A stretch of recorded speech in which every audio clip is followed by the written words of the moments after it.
আপনার বয়স যদি 18 বছর বয়স হয়ে থাকে সেক্ষেত্রে যদি আপনি নতুন ভোটার কার্ড অ্যাপ্লিকেশন করতে চাইছেন, কিংবা অনেকেই আছেন যাদের ভোটার কার্ড আছে কিন্তু ভুল আছে সেটি কারেকশান করতে চাইছেন, কিংবা অনেকেই আছেন যাদের ভোটার কার্ড হারিয়ে গেছে বা নষ্ট হয়ে গেছে এবং সেটি কিভাবে রিপ্লেস করবেন, তবে সেই কাজটা এখন চালু হয়ে গেছে। আগেও আপনারা অনলাইন থেকে করতে পারছিলেন, কিন্তু অনেকেই সেই কার্ডটি পোস্ট অফিসের মাধ্যমে আপনার বাড়িতে পৌঁছায়নি। তবে প্রত্যেক বছরের মতো এবারেও চালু হয়েছে। প্রত্যেক বছর নভেম্বর ডিসেম্বরের দিকে এই ভোটার কার্ডে কাজ করা হয় এবং অন্য সময় কাজ করলে তোমাদের অনেকেই সেই ভোটার কার্ডটি পোস্ট অফিসের মাধ্যমে অনেকের আসে, অনেকের আসে না। তবে এখন যদি আপনারা সেই কাজটি করেন তবে আপনাদের ভোটার কার্ডটি অবশ্যই চলে আসবে। এবং কিভাবে সেই কাজটি করবেন আমি আপনাদের একটি কারেকশান করে দেখিয়ে দিচ্ছি। প্রথমে আপনারা ভোটার কার্ড কারেকশান কিংবা নতুন অ্যাপ্লিকেশান কিংবা রিপ্লেসমেন্টের জন্য আপনাদের এনভিএসপি পোর্টালে লগ ইন করতে হবে। আমার আগে থেকে রেজিস্ট্রেশন করা আছে তাই আমি লগ ইন করে নিচ্ছি। লগ ইন করার পরে দেখুন এখানে ফর্ম নম্বর 6 আছে। এখানে যারা নতুন ভোটার এই ফর্ম নম্বর 6 এখানে অ্যাপ্লিকেশান করবেন। যদি আপনার কোনো কিছু ভুল থাকে কারেকশান করার জন্য এই ফর্ম নম্বর 8 এই অপশানে ক্লিক করবেন। এই অপশানে ক্লিক করার পরে দেখুন এখানে ভোটার কার্ডের নাম্বারটা বসিয়ে দেবেন।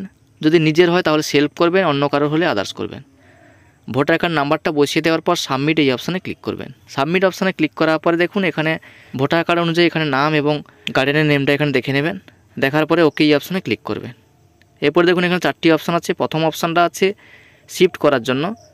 যদি আপনি ভোটার কার্ড ট্রান্সফার করতে চান তাহলে প্রথম অপশানটা সিলেক্ট করবেন। যদি কারেকশান করতে চান সেক্ষেত্রে দ্বিতীয় অপশানটা সিলেক্ট করবেন। আমি কারেকশান করতে চাই তাই দ্বিতীয় অপশানটা সিলেক্ট করে নিলাম। সিলেক্ট করার পরে দেখুন এখানে আপনার ভোটার কার্ডের যেগুলো আছে সেগুলো এখানে দেখাবে। এগুলো আপনি স্ক্রল করে নিচের দিকে চলে আসবেন। নিচের দিকে আসার পরে দেখুন এখানে দেখাচ্ছে application for correction of entries in existing electoral role. এখানে কারেকশানের অপশানটা চলে আসছে।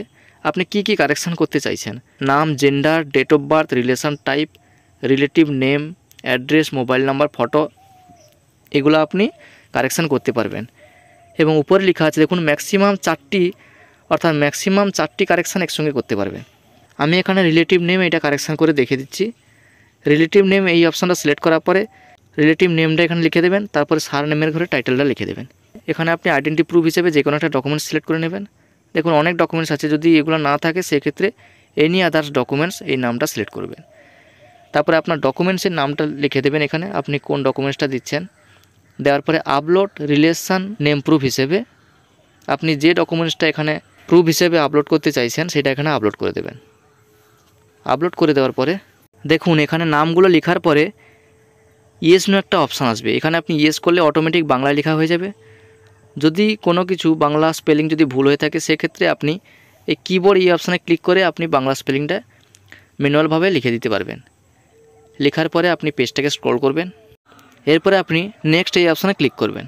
নেক্সট অপশানে ক্লিক করার পরে এখানে আপনার প্লেসটা লিখে দেবেন। প্লেসটা লিখে দেওয়ার পরে নেক্সট অপশানে ক্লিক করবেন। এরপরে ক্যাপচা কোডের ঘরে ক্যাপচা কোডটা বসিয়ে দেবেন।